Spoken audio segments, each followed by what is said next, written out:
नमो अरिहन्ताणं नमो सिद्धाणं नमो आयर्याणं नमो वज्रायाणं नमो लोये सवसाहूढं जीवमजीवं दौवं जिणवरवसहेण जीर्णे दिट्ठं देविन्दविन्दवन्दम् वंदे तम सौदा शिरसा। 1008 श्री मूलनायक आदिनाथ भगवान की जय। द्वासांग जिनवाणी माता की जय। आचार्य श्रेष्ठ आचार्य गुरुवर श्री 108 नेमीचंद्र सिद्धांत चक्रवर्ती महाराज की जय। आचार्य श्रेष्ठ आचार्य गुरुवर श्री 108 विद्यासागर जी महाराज की जय। जगत पूज्य निर्यापक श्रमण मुनि पुंगव श्री 108 सुधा सागर जी महाराज की जय। समस्त मुनि संघ की जय। आलोक मोदी स्वाध्याय सुधा यूट्यूब चैनल पर आप सभी दर्शकों का हार्दिक स्वागत, हार्दिक अभिनंदन। हम सभी आचार्य नेमिचंद्र स्वामी जी द्वारा विरचित श्री द्रव्य संग्रह जी का स्वाध्याय कर रहे हैं और पिछली 2-3 कक्षाओं में हमने द्रव्य संग्रह जी की 3 गाथाओं का अर्थ समझ लिया है। पहली गाथा मंगलाचरण स्वरूप लिखी गई थी, जिसमें आचार्य नेमिचंद्र स्वामी जी ने प्रथम तीर्थंकर आदिनाथ भगवान को नमस्कार किया है। वो प्रथम तीर्थंकर आदिनाथ भगवान कैसे हैं? जिन्होंने जीव और अजीव इन 2 द्रव्यों का व्याख्यान किया है और जो 7 इंद्रों के द्वारा वंदनीय हैं। ऐसे आदिनाथ तीर्थंकर या वृषभनाथ तीर्थंकर को, जो जिनेंद्रों में प्रधान हैं, ऐसे प्रथम तीर्थंकर को नमस्कार किया था। फिर उसके बाद इन्होंने संकल्प किया था कि हम जीव और अजीव का व्याख्यान करेंगे। तो पहले दूसरी गाथा में इन्होंने जीव द्रव्य का व्याख्यान प्रारंभ किया। उस दूसरी गाथा में इन्होंने बताया कि जीव द्रव्य के 9 अधिकार होते हैं या 9 प्रकार से स्वभाव होता है। तो जीव के 9 अधिकारों का वर्णन या 9 अधिकारों का नामोल्लेख इन्होंने दूसरी गाथा में किया था कि जीव जीता है, उपयोग वाला है, अमूर्तिक है, कर्मों का कर्ता है, अपने कर्मों के फल स्वरूप सुख दुख का भोगता है, शरीर प्रमाण है, संसारी है, सिद्ध होता है और ऊर्ध्वगमन स्वभाव वाला होता है। इस प्रकार से जीव के 9 अधिकारों का संक्षिप्त वर्णन दूसरी गाथा में हमने समझा था। तीसरी गाथा से इन्होंने एक एक अधिकार का विशेष वर्णन प्रारंभ किया था, जिसको हमने पिछली कक्षा में समझा था। उसमें इन्होंने बताया था कि यह जीव जीवो अर्थात जीने वाला होता है। यह जीव जीता था, जीता है और जीवेगा। कैसे जीता है? तो इसको हम दोनों विवक्षाओं से लगाते हैं, निश्चय नय की दृष्टि से और व्यवहार नय की दृष्टि से। निश्चय नय से ये चैतन्य प्राण से जीता है। जो चेतना प्राण कभी भी नष्ट नहीं होता, निश्चय न उसे कहते हैं जो जीव का वास्तविक स्वरूप का दिग्दर्शन कराने वाला होता है। जो वास्तविक स्वरूप का कथन करता है वो निश्चय नय कहलाता है। जिसमें किसी भी पर द्रव्य की अपेक्षा नहीं होती वो निश्चय नय। और जब पर द्रव्य की अपेक्षा से कथन किया जाता है उसे हम व्यवहार नय कहते हैं। व्यवहार नय से यह जीव 4 प्रकार के प्रमुख प्राणों से जीता है। 4 प्रकार के प्राणों का वर्णन इन्होंने किया था, इंद्रिय, बल, आयु और श्वासोच्छ्वास। ये 4 प्राण जब इन 4 को विस्तारित करते हैं तो इंद्रियां 5 होती हैं, स्पर्शन इंद्रिय प्राण, रसना इंद्रिय प्राण, घ्राण इंद्रिय प्राण, चक्षु इंद्रिय प्राण और कर्ण इंद्रिय प्राण। इसी तरह से बल प्राण के भी 3 भेद किए जाते हैं, काय बल प्राण, वचन बल प्राण, मन बल प्राण। फिर एक आयु और श्वासोच्छ्वास। ऐसे 10 प्राणों से जीव जीता है। ये 10 प्राण कर्म सापेक्ष होते हैं, कर्म के उदय अनुदय की अपेक्षा रखते हैं। इसलिए इनको व्यवहार नय से जीव के प्राण कहा जाता है। अर्थात जीव व्यवहार नय से इन प्राणों से जीता है और जब इन प्राणों से रहित हो जाता है तो जीव का मरण माना जाता है। निश्चय नय की दृष्टि से देखेंगे तो निश्चय नय की दृष्टि से जीव का मरण ही नहीं होता। वो तो हमेशा से जीता था, जीता है और जीवेगा। वो किस कारण से जी रहा है? तो निश्चय नय से, यह चेतना प्राण से जीता है। जैसे सिद्ध परमेष्ठी हैं। अब सिद्ध परमेष्ठी कर्मों से रहित हो गए। अब कर्मों से रहित हो जाने के बाद जब उनके आयु कर्म नहीं है, नाम कर्म नहीं है, कोई भी क्षयोपशम नहीं है ज्ञानावरण आदि कर्मों का, फिर ये कौन से प्राण से जी रहे हैं? आयु प्राण भी नहीं है, श्वासोच्छ्वास प्राण के लिए नाम कर्म चाहिए, अम्मुपांग नाम कर्म का उदय चाहिए, वीर्यांतराय आदि का क्षयोपशम चाहिए। जब ये कोई भी कर्म का उदय नहीं है तो ये 10 प्राण संभव होंगे ही नहीं। फिर सिद्ध परमेष्ठी कौन से प्राण से जीते हैं, तब उधर निश्चय में लगाया जाता है कि सिद्ध परमेष्ठी अपने स्वयं के चेतना प्राण से जीते हैं। उनके कौन सा प्राण है, चैतन्य प्राण कहलाता है। तो ये अपन ने जीव जीता है, जीने वाला है, यह पहला अधिकार इन्होंने पिछली गाथा में, पिछली कक्षा में हमने पढ़ लिया है। अब इस कक्षा में आज अपन पढ़ेंगे जीव उपयोगमय होता है। उपयोगत्व अधिकार के संबंध में आचार्य महाराज ने 3 गाथाएं लिखी हैं। 3 गाथाएं किस अपेक्षा से लिखी हैं, पहली गाथा में तो इन्होंने उपयोगत्व अधिकार के 2 भेद किए, एक दर्शनोपयोग, एक ज्ञानोपयोग। तो पहली गाथा में उपयोग के 2 भेद किए, 2 भेदों में से दर्शनोपयोग के भेदों का वर्णन किया। दूसरी गाथा में अपन ज्ञानोपयोग के भेदों को समझेंगे और तीसरी गाथा में फिर ये बताएंगे कि किस नए से कौन से उपयोग वाला यह जीव होता है। तो इस प्रकार से 3 गाथाओं के माध्यम से उपयोगत्व अधिकार का वर्णन इन्होंने किया है। आज की कक्षा में हम देखते हैं, पहली गाथा का अर्थ समझते हैं। आइए पहले उच्चारण करें, फिर इसका अर्थ समझते हैं। ओवो गोदुवियप्पो, ओवो गोदुवियप्पो, दंसणाणं च दंसणं च दुधा, दंसणाणं च दंसणं च दुधा, चक्षुः चक्षुः ओहि, चक्षुः चक्षुः ओहि, दंसणमध केवलं ज्ञेयम्, दंसणमध केवलं ज्ञेयम्। ओवो गोदुवियप्पो, ओवो गोदुवियप्पो, दंसणाणं च दंसणं च दुधा, दंसणाणं च दंसणं च दुधा, चक्षुः चक्षुः ओहि, चक्षुः चक्षुः ओहि, दंसणमध केवलं ज्ञेयम्, दंसणमध केवलं ज्ञेयम्। अब एक बार आप लोग उच्चारण करें। ओवो गोदुवियप्पो, दंसणाणं च दंसणं च दुधा, चक्षुः चक्षुः ओहि, दंसणमध केवलं ज्ञेयम्। ओवो गोदुवियप्पो, दंसणाणं च दंसणं च दुधा, चक्षुः चक्षुः ओहि, दंसणमध केवलं ज्ञेयम्। देखें यहां बता रहे हैं उबोगो उपयोग दुवियप्पो 2 प्रकार का होता है। उपयोग कितने प्रकार का होता है, 2 प्रकार का होता है।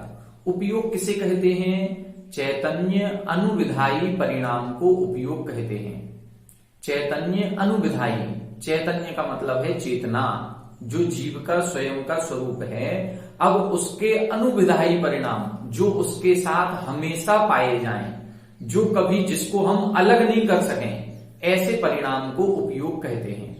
आत्मा जहां जहां रहेगी ये दोनों प्रकार का उपयोग पाया ही जाएगा। बिना इन दोनों उपयोग के आत्मा का अस्तित्व ही नहीं रहेगा, जीव कहलाएगा ही नहीं। मतलब जीव का प्रमुख लक्षण उपयोग है। ये गुण और गुणी का संबंध कहलाता है। जैसे नींबू जहां पर भी होगा वो खट्टा ही होगा, शक्कर होगी वो मीठी ही होगी। हम अब उस खट्टेपन को उस नींबू से अलग नहीं कर सकते। यदि नींबू से खट्टेपन को अलग कर दिया तो वो नींबू ही नहीं है। शक्कर से यदि हमने मिठास को अलग कर दिया तो वो शक्कर ही नहीं है। यदि शक्कर है तो मीठापन है, नीम कड़वी होती है, कड़वापन है। तो ये इस प्रकार से गुण गुणी का संबंध होता है। जो उपयोग है ये आत्मा का लक्षण है, आत्मा का गुण है।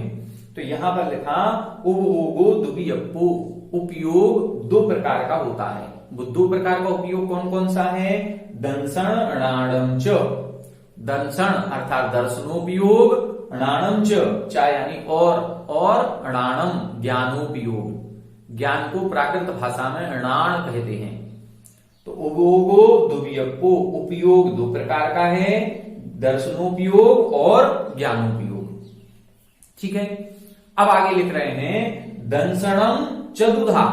अब इन दोनों उपयोगों में जो दो उपयोग बताए हैं, दर्शनोपयोग और ज्ञानोपयोग, तो पहले कौन सा लिखा? दर्शनोपयोग। ये दर्शनोपयोग चतुधा 4 प्रकार का होता है। दर्शनोपयोग कितने प्रकार का? 4 प्रकार का। कौन कौन सा? चक्षु, अचक्षु, ओहि, केवलम। चक्षु दंसनम अर्थात चक्षु दर्शन, अचक्षु दंसनम अचक्षु दर्शन, ओहि दंसनम अर्थात अवधि दर्शन, और केवलम दंसनम केवल दर्शन। अधेयम, अध यानी और, ड़ेयम यानी जानना चाहिए। अब क्या बता रहे हैं? उपयोग 2 प्रकार का है, दर्शनोपयोग, ज्ञानोपयोग। दर्शनोपयोग 4 प्रकार का है, चक्षु दर्शन, अचक्षु दर्शन, अवधि दर्शन और केवल दर्शन। इस प्रकार से दर्शनोपयोग 4 प्रकार का होता है। अब पहले हमें यह समझना पड़ेगा ये ज्ञानोपयोग दर्शनोपयोग कहलाता क्या है। आपने 2 कर्म सुने होंगे, एक ज्ञानावरण कर्म और एक दर्शनावरण कर्म। ये जो ज्ञानावरण कर्म है ये हमारे इस ज्ञानोपयोग या ज्ञान गुण को ढकता है, और दर्शनावरण कर्म हमारे इस दर्शन शक्ति को ढकता है, दर्शन शक्ति पर आवरण करता है। ये दर्शन शक्ति और ज्ञान शक्ति क्या कहलाती है? इस ज्ञान शक्ति दर्शन शक्ति से ही हम पदार्थों का ज्ञान कर पाते हैं। पदार्थों का जो हमें ज्ञान हो रहा है, इस तीनों लोकों में अनंतानंत पदार्थ हैं, पौद्गलिक पदार्थ। इन सभी पदार्थों का जो ज्ञान हो रहा है वो ज्ञान कैसे होता है? ज्ञानेंद्रियों से। ज्ञानेंद्रियां कितनी हैं? 5, स्पर्शन, रसना, घ्राण, चक्षु और कर्ण। तो इन 5 प्रकार की इंद्रियों से जो भी पदार्थों का हमें ज्ञान हो रहा है, उस ज्ञान के पूर्व जो उन पदार्थों का सामान्य अवलोकन होता है, उस सामान्य अवलोकन को हम दर्शन कहते हैं। पहले वस्तु का हमें सामान्य अवलोकन होता है, सामान्य प्रतिभास होता है, फिर उसके बाद हम उसको विशेष जानने का प्रयास करते हैं। जब हम उसको विशेष जानते हैं, उसकी विशेषताओं से सहित, तब उसको हम ज्ञान कहते हैं। ज्ञान बिना दर्शन के नहीं होता। ज्ञान जब भी होगा वो दर्शन पूर्वक ही होता है। पहले दर्शन होगा फिर ज्ञान होगा। तो दर्शन का मतलब क्या है? वस्तु का सामान्य अवलोकन या सामान्य प्रतिभास, जैसे कुछ है, बस इसका नाम है दर्शन।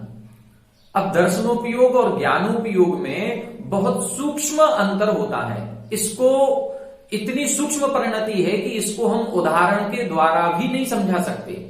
हम जो भी उदाहरण आपको देंगे वो सारे उदाहरण ज्ञान के ही कहलाएंगे, दर्शन का हम उदाहरण दे ही नहीं पाएंगे, क्योंकि इतनी सूक्ष्म परिणति होती है।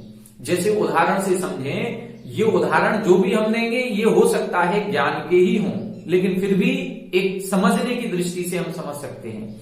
जैसे कई बार आपने देखा होगा, हमारे घर पर कोई किचन में कोई आइटम बन रहा है, अब उसकी जो गंध हमारी नाक में जाती है तो हमें उसकी गंध सूंघ करके ऐसा लगता है आज तो कुछ बहुत अच्छा बन रहा है, अच्छी खुशबू आ रही है। अभी ये नहीं पता है कि ये क्या बन रहा है, ये खुशबू किस चीज की है। जब तक हमें इस चीज का ज्ञान नहीं है और गंध केवल आ रही है, बस अब हम उस गंध को जो सूंघा है उसको देख करके या सूंघ करके कह रहे हैं कुछ है जो बहुत अच्छा है, इसका नाम दर्शन। जब हमने उसको पूछ लिया, जान लिया कि ये आइटम बन रहा है, ये इस चीज की गंध है, उसको हम ज्ञान कहेंगे। जैसे हमने कहीं दूर से देखा कोई व्यक्ति जा रहा है, अब वो कोई व्यक्ति है या कोई ध्वजा पताका हिल रही है, हमने कपड़ा ओढ़ते हुए देखा तो ऐसा लगा कि कोई हो सकता है धोती दुपट्टा पहन करके कोई व्यक्ति पूजा करने जा रहा हो सुबह सुबह। तो अब दूर से देखने में ऐसा लगा कि कुछ है। अब ये निर्णय हम नहीं कर पा रहे हैं कि वो ध्वजा है या कोई व्यक्ति है। जब तक ये निर्णय नहीं होगा तब तक वो दर्शन कहलाएगा। आप लोगों ने मति ज्ञान के 4 भेद भी पढ़े होंगे, अवग्रह, ईहा, अवाय और धारणा। अवग्रह की जो परिभाषा लगाई जाती है, उस अवग्रह की परिभाषा में भी यही कहा जाता है। क्या कहा जाता है?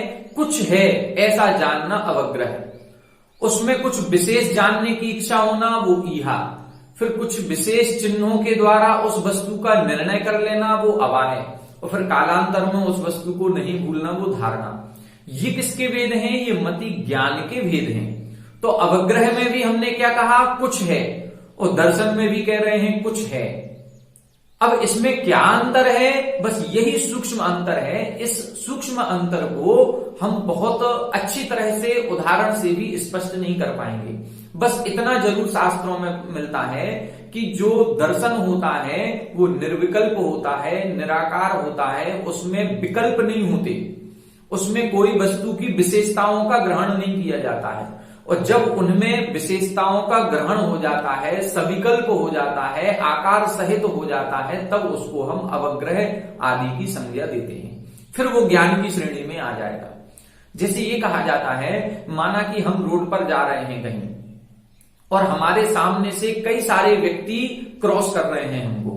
अब कई सारे निकल रहे हैं, हमने किसी को मुड़ के नहीं देखा, लेकिन अचानक से किसी व्यक्ति को देख करके ऐसा लगा कि हम पीछे मुड़ करके देखें, ये कौन गया। तो जब उसको देखा तो जैसे जो पहली दृष्टि होती है, पहली दृष्टि वीतरागी कही जाती है। वीतरागी क्यों कही जाती है? क्योंकि पहली दृष्टि में कोई राग उत्पन्न नहीं होता।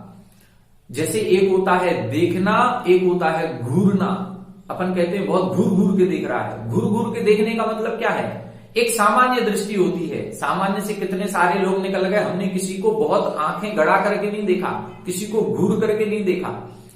जहां घूर करके देख रहे हैं, बहुत ध्यान से देख रहे हैं, वहां पर ज्ञान हो जाएगा। और जहां हमने सामान्य रूप से देखा है, हमने बहुत ध्यान लगा करके नहीं देखा है, सामान्य से कितने लोग निकल गए, हमने कोई ध्यान ही नहीं दिया, वो सब कहलाएगा दर्शन। दर्शन में कुछ है। कई बार आप लोगों ने अनुभव किया होगा, कई बार हमारे मोबाइल पर फोन आता है। अब किसी अननोन नंबर से फोन आया, अब आप हेलो हेलो करेंगे और उधर से कोई आवाज कहेगा पहचानो हम कौन बोल रहे हैं। अब आप पहचानो। अब उसकी आवाज को सुन करके आपको पहचानना है। ये तो पता चल रहा है कोई बोल रहा है, लेकिन वो आवाज किसकी है इसकी पहचान करना, तो वो जो आवाज कान में पड़ रही है वो दर्शन है।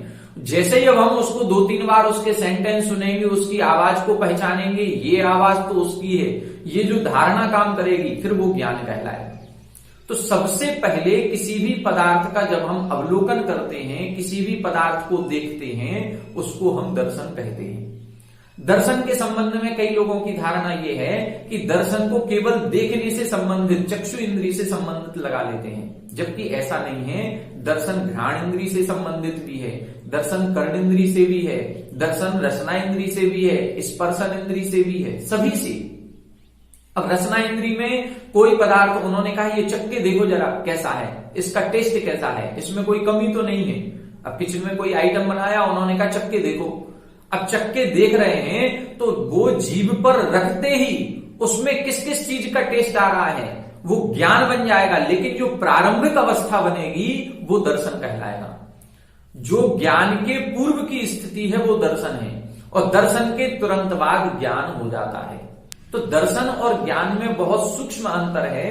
केवल इतना समझना आवश्यक है कि दर्शन निर्विकल्प होता है, निराकार होता है, और ज्ञान सविकल्प साकार विशेषताओं को ग्रहण करता है।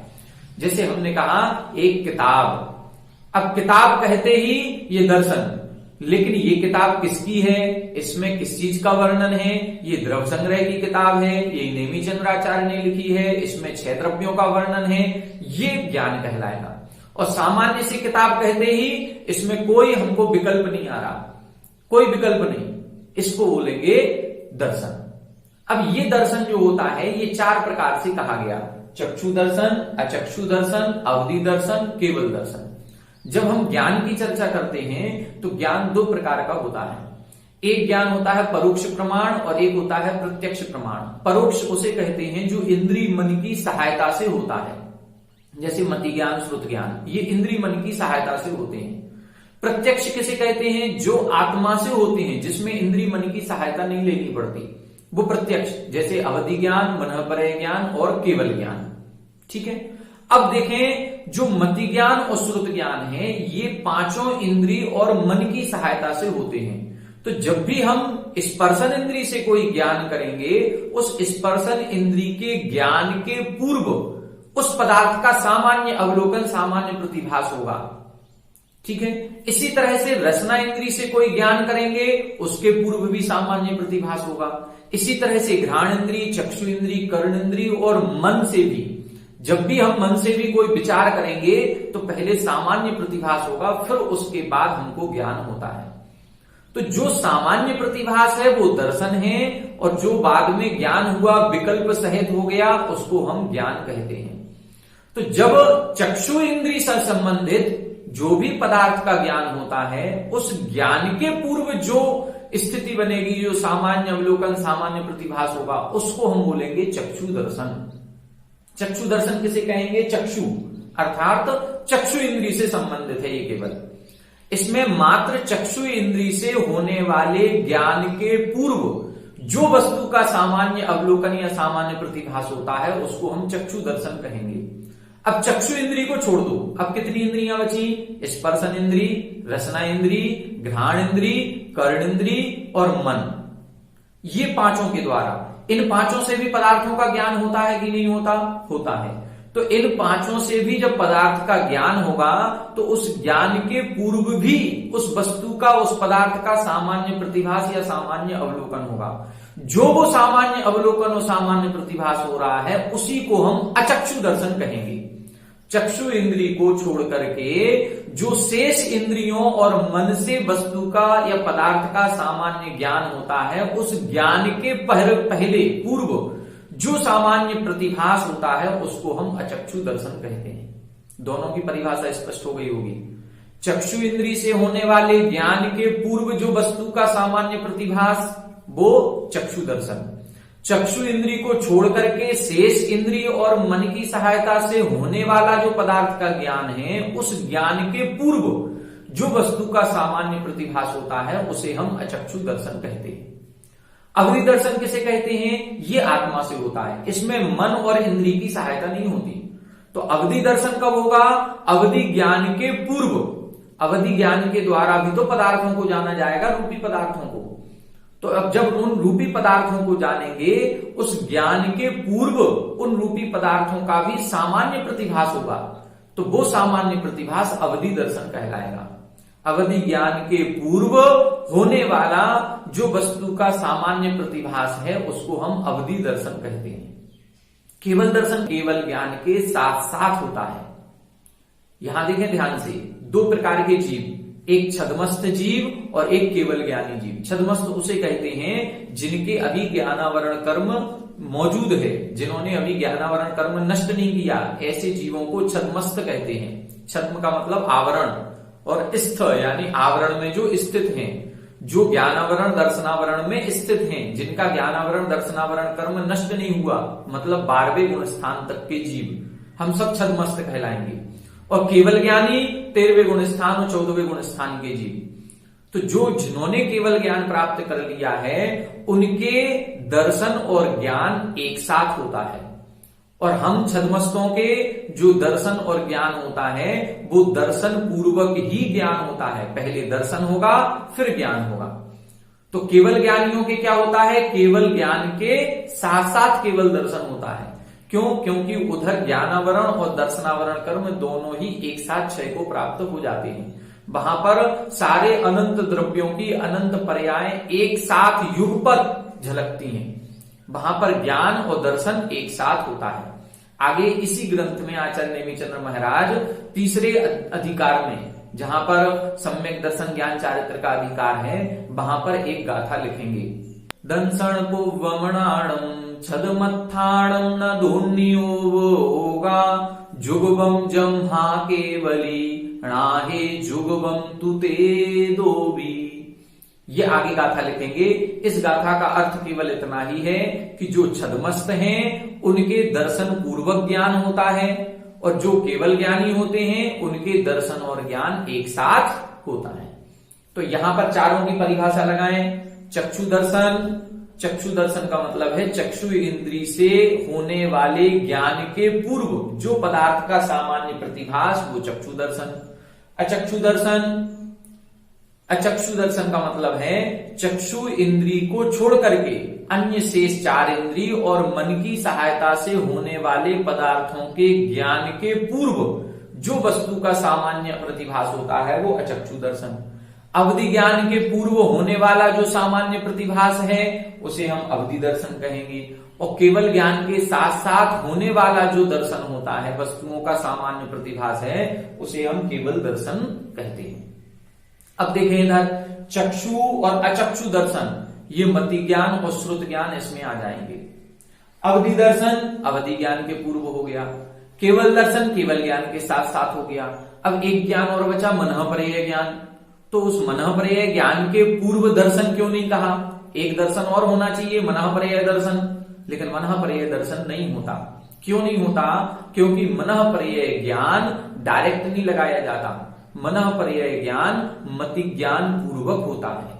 मनःपर्यय ज्ञान के पहले ईहा नाम का मति ज्ञान होगा, और वो ईहा नाम के मति ज्ञान के पूर्व दर्शन होगा। तो पहले दर्शन पूर्वक मति ज्ञान हुआ, फिर मति ज्ञान पूर्वक मनःपर्यय ज्ञान होता है। मनःपर्यय ज्ञान दर्शन पूर्वक नहीं होता, इसलिए मनःपर्यय दर्शन नहीं कहा गया। अब ये दर्शन जो होता है, इस दर्शन को निराकार निर्विकल्प मानना चाहिए। ये ना तो सम्यक होता है न मिथ्या होता है। जैसे ज्ञान होता है, ज्ञान सम्यक भी होता है और मिथ्या भी होता है। जैसे सम्यक दृष्टि का ज्ञान सम्यक ज्ञान, मिथ्या दृष्टि का ज्ञान मिथ्या ज्ञान। दर्शन कभी भी सम्यक और मिथ्या नहीं होता। दर्शन निराकार है, निर्विकल्प है, वीतरागी है, इसलिए दर्शन हमेशा शुद्ध रहता है। ये ना मिथ्या होता है न सम्यक होता है। वास्तविकता में देखा जाए तो ज्ञान भी न मिथ्या होता है न सम्यक होता है। उस ज्ञान के साथ जो हमारी श्रद्धा होती है, यदि वह श्रद्धा सम्यक है तो हमारा ज्ञान सम्यक ज्ञान, यदि वह श्रद्धा हमारी मिथ्या है तो वही ज्ञान हमारा मिथ्या ज्ञान कहलाता है। ज्ञान ज्ञानावरण कर्म के कारण से होता है, लेकिन वह ज्ञान सम्यक और मिथ्या मोहिनी कर्म के कारण से बनता है।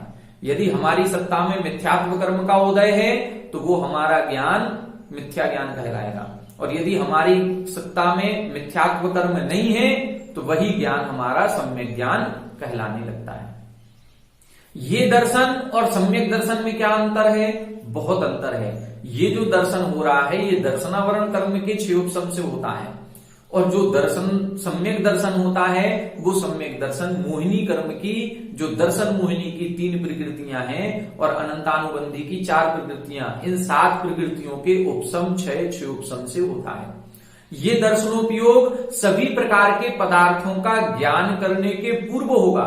ये सभी को होगा, हर एक जीव को होगा। इस दर्शन से रहित कोई भी जीव होगा ही नहीं, चाहे एक इंद्री हो, चाहे नारकी हो, चाहे देव हो, चाहे कोई त्रियंश हो, के जीव हो, कितने भी इंद्रिय जीव हो, सभी के दर्शन होगा ही होगा।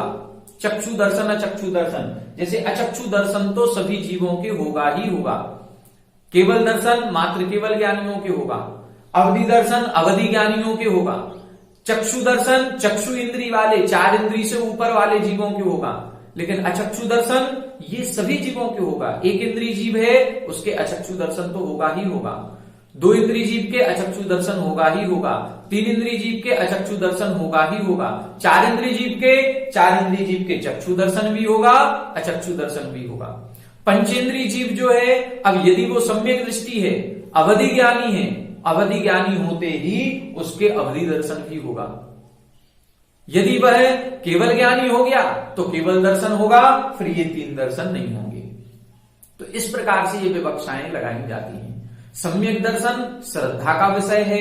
जिसको सम्यक दर्शन होगा वो सम्यक दृष्टि जीव कहलाता है। वो मिथ्यात्व कर्म के अभाव में प्रकट होता है, और ये दर्शनावरण कर्म के क्षयोपशम में होता है। तो दर्शनोपयोग और सम्यक दर्शन में अंतर है। तो आज की हमने कक्षा में ये चारों प्रकार के दर्शनोपयोग को समझ लिया। फिर से एक बार गाथा का अर्थ देख लें। उपभोगो दुवियप्पो, उपयोग 2 प्रकार का है, दंसनम णाणम च, दर्शनोपयोग और ज्ञानोपयोग। दंसनम चतुधा, दर्शनोपयोग 4 प्रकार का है। कौन कौन सा? चक्षु, अचक्षु, ओहि यानी अवधि, और केवलम यानी केवल दर्शन। दर्शन शब्द सभी में लगा लेंगे। चक्षु दर्शन, अचक्षु दर्शन, अवधि दर्शन, केवल दर्शन, ऋयम जानना चाहिए। क्या परिभाषा इनकी? एक लाइन में एक परिभाषा और सुन लें इनकी। चक्षु इंद्री से होने वाले ज्ञान के पूर्व जो सामान्य प्रतिभास उसे चक्षु दर्शन कहेंगे। चक्षु इंद्री को छोड़ करके शेष चारों इंद्रिय और मन के द्वारा जो होने वाला ज्ञान है उसके पूर्व जो सामान्य प्रतिभास होता है उसे अचक्षु दर्शन कहते हैं। अवधि ज्ञान से होने वाले पदार्थों के ज्ञान के पूर्व जो सामान्य प्रतिभास होगा उसे अवधि दर्शन कहेंगे। और केवल ज्ञान के साथ साथ होने वाला जो सामान्य प्रतिभास होता है उसे हम केवल दर्शन कहते हैं। तो इस प्रकार से आज हमने दर्शनोपयोग को समझा। अब आगे की कक्षा में हम ज्ञानोपयोग को समझेंगे। ज्ञानोपयोग क्या है, ज्ञानोपयोग के कितने भेद होते हैं, उन ज्ञानोपयोग के भेदों का स्वरूप क्या है। आप सभी हमारे साथ बने रहें। सभी को जय जय।